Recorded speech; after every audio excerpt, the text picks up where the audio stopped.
स्वागत आहे तुमचं माझ्या नवीन एका ब्लॉग मध्ये। तर आज मस्त असं आहे ना, आमचा पाणीपुरीचा बेत होता म्हणूनच आहे ना त्याची तयारी करते। फक्त ब्लॉगची सुरुवात थोडी ना लेट करते, कारण नंतर लक्षात आलं की मला ब्लॉग सुद्धा बनवायचा आहे। सो चला तर मग सुरुवात करूया।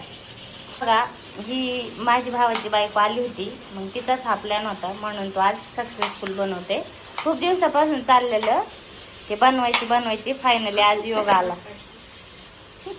बघा इकडे मी ना पाणीपुरी तळायला लागलेत, एक एक करून। ह्या ज्या आयत्या असतात ना तळायच्या त्याच आणल्या होत्या म्हणून मग त्याच तळून घेते। आणि इकडं काय म्हणतात दगडा बनवायलासाठी आहे ना मटर आणि बटाटा कुकरला लावलाय, आणि त्याचबरोबर इकडे एकीकडे ना पुऱ्या पण तळते, त्याचबरोबर व्हेज पुलाव पण बनवायची तयारी चालू आहे। सो त्याची तयारी करते।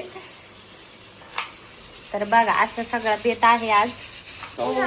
असं सगळं बेत आहे आमचं, चाललंय काम पण आणि व्हिडिओ पण काढायचं काम चाललंय।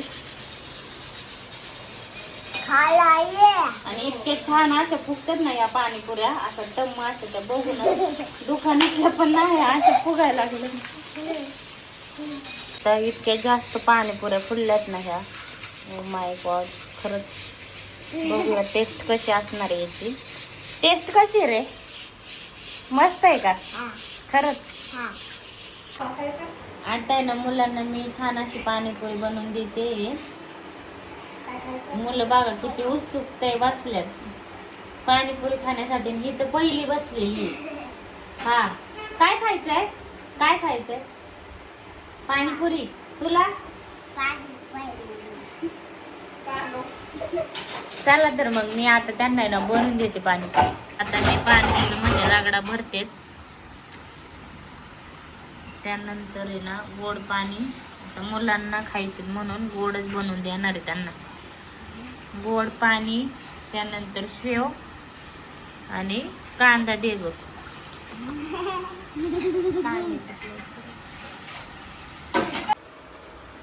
मस्त असे ना, मी सुद्धा पाणीपुरी ट्राय करते ते।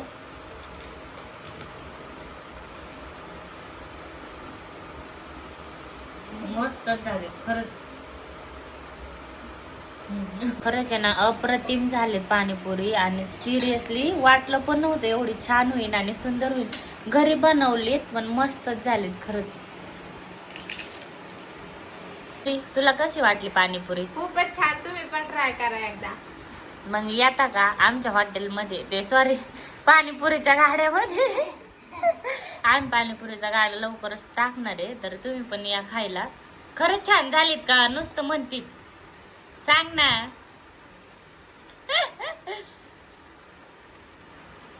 खरंच छान झालीत ना? हो खरंच खूप छान झाले, तुम्ही पण या। टेस्ट कशी आहे? टेस्ट कशी आहे? दुकानापेक्षा भारी झाली। वा वा वा। आता एवढं सांगितलं म्हणलं, याच्यापेक्षा जास्त आता तुम्हाला सांगायची गरज नाहीये। सो बघा मुलं पण इतके जास्त आवडीने खातात ना। शिव कशी झाली बाळा? छान ना? आणि इकडे बघा हिचं पण चालूच आहे खाणं, म्हणजे ना असं सगळं आमचा प्लॅन होता आणि सक्सेसफुल केलाय असंच म्हणत मी तरी। पण याच्यात फक्त आहे ना माझ्या नवऱ्याची कमी आहे, ते पण येते त्यांच्यासाठी पण ठेवणार आहे, मी एकटीच नाही खाणार ना। मस्त आता आहे ना पाणीपुरी वगैरे खाऊन झाली, त्यानंतर जेवण सुद्धा झालं। जसं की जेवणासाठी ना व्हेज पुलाव केला होता, व्हेज पुलाव वगैरे केला। त्यानंतर आहे ना मस्त पाणीपुरी आज मनसोक्त खाल्ली। कधीच एवढी जास्त पाणीपुरी ना मी खाल्ली नव्हती, आज खाल्ली। आणि ना खरंच खूप छान वाटते, कारण आहे ना दुकानात गेल्यावर आपण पैशाकडे बघतो, कारण 30 रुपयाला एक प्लेट असते।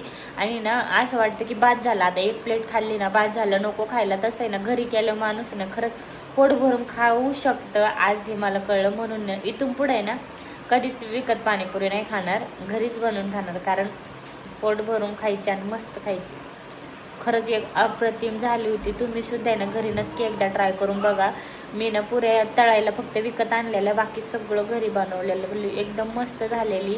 आणि हा व्हिडिओ तुम्हाला कसा वाटला ना ते नक्की मला कमेंट करून सांगा। आणि माझे असेच लॉंग ब्लॉग तुम्हाला बघायला आवडतात का नाही ते सुद्धा सांगा। आणि ना आपल्या पेजला आतापर्यंत ना सबस्क्राईब केलं नसेल तर तेवढं सबस्क्राईब करून घ्या। Bye friends.